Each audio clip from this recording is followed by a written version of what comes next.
À Bafoussam, ville hôte de la poule B de la CAN 2021, les populations vibrent au rythme de l'événement sportif. Motocyclistes, voitures, tout le monde essaye de s'arracher au moins un étendard des équipes engagées dans la compétition. La démographie ici a pris un coup de boom avec le déplacement des personnes désireuses de regarder les matchs dans les stades. Une aubaine pour ces transporteurs par motocyclistes dont les bénéfices se sont multipliés. Avec l'effervescence de la CAN, on s'était dit que les choses devaient tourner franchement. Ça tourne et puis surtout les jours du match, on essaie de transporter quelques passagers. Il n'y a plus de mouvement le jour du match, et surtout à l'heure du match. On peut dire qu'à Bafoussam, quand le jour du match, il y a activité parce que il y a un mouvement quand même dans la ville.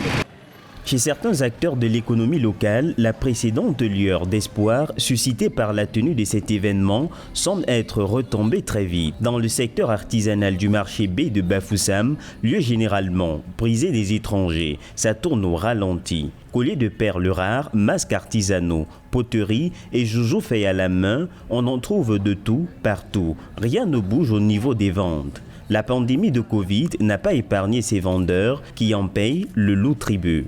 La CAN n'a pas fait booster les activités parce que tout était focalisé sur la CAN. Oui, bon, on ne fait rien, mais il y a la Covid qui était d'abord. Tout est bloqué, aucune activité de notre côté ne tourne. L'activité n'a pas grandi dans tous les compartiments. Pour le moment, on observe encore parce que depuis vraiment que la CAN a commencé, oui, on ne voit pas assez d'étrangers.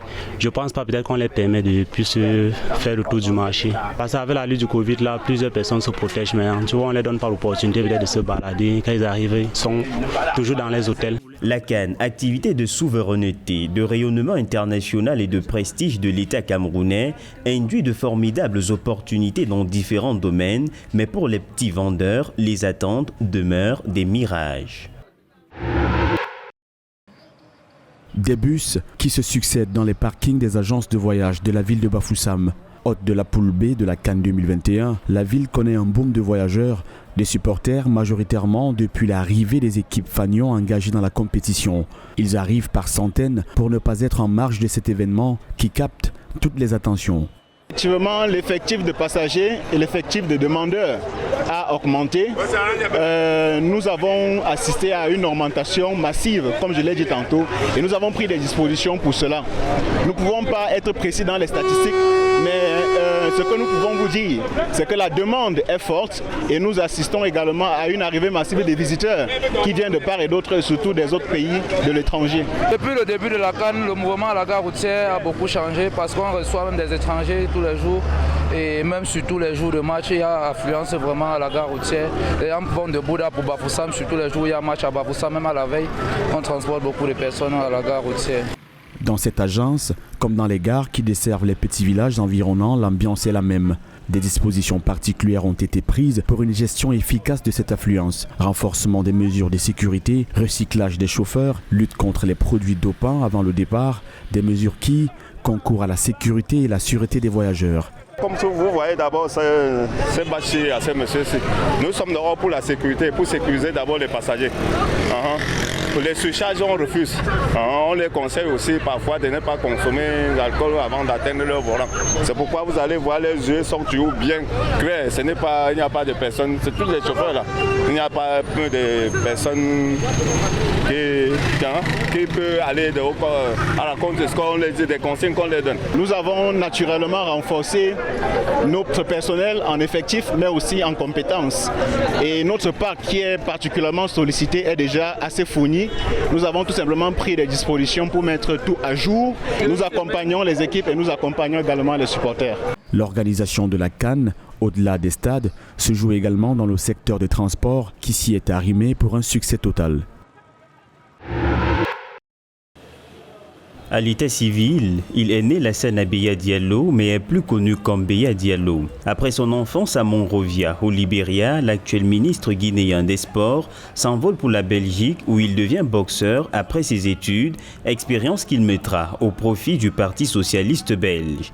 Un moment marquant de sa vie dont il s'en souvient avec fierté. Mon meilleur moment, c'est quand j'ai eu la chance d'être champion du monde et d'organiser mon premier combat, ma première défense du titre dans mon pays d'origine, à Conakry, devant plus de 60 000 personnes dans un stade de foot comble, devant un peuple qui avait beaucoup d'attentes. Donc ça a été un moment exceptionnel vraiment, parce que c'est vrai que ne pas être né dans ton pays, ne pas grandir dans ton pays d'origine, et puis à un moment donné être champion dans un autre pays et revenir défendre ton titre devant ton peuple d'origine, c'est quelque chose d'exceptionnel et d'extraordinaire. Pour soutenir la jeunesse locale tournée vers l'exode rural occidental par la Méditerranée, Beya Diallo démissionne de la municipalité belge pour retourner dans son pays où il devient ministre des Sports. Entre autres chantiers de cette confiance présidentielle, lutter pour une meilleure gestion du secteur sportif, notamment le CILI national de football. Ce que j'ai voulu faire moi en tant que ministre, puisque je viens d'arriver, c'était de dire qu'il faut une autonomie totale par rapport à la gestion notamment de l'équipe nationale. Je veux dire, mon ministère ne doit pas s'impliquer du tout. Ce qu'on doit mettre en place, c'est donner les moyens à l'entraîneur pour qu'il puisse choisir lui-même son staff technique, son encadrement et choisir l'endroit où il veut amener son équipe pour se préparer. Donc j'ai essayé de le mettre dans les meilleures conditions sans m'impliquer dedans personnellement, en donnant les moyens qu'il faut pour encadrer, accompagner et tout le soutien évidemment qu'il fallait aussi. Ce qu'on a mis en place aujourd'hui. Engagée pour l'organisation de la CAN 2025, la Guinée, via l'homme des sports, veut s'inspirer de l'expérience camerounaise pour réussir le pari de la tenue de cette fête continentale en terre guinéenne. Je dirais que je viens d'abord voir la qualité de l'organisation de la CAN et en même temps supporter mon équipe nationale guinéenne, qui est le CILI national. C'est vraiment un pays frère, un pays ami, qui a une expertise aujourd'hui qu'on est venu chercher, puisque le gros défi pour la Guinée, c'est d'organiser la CAN 2025.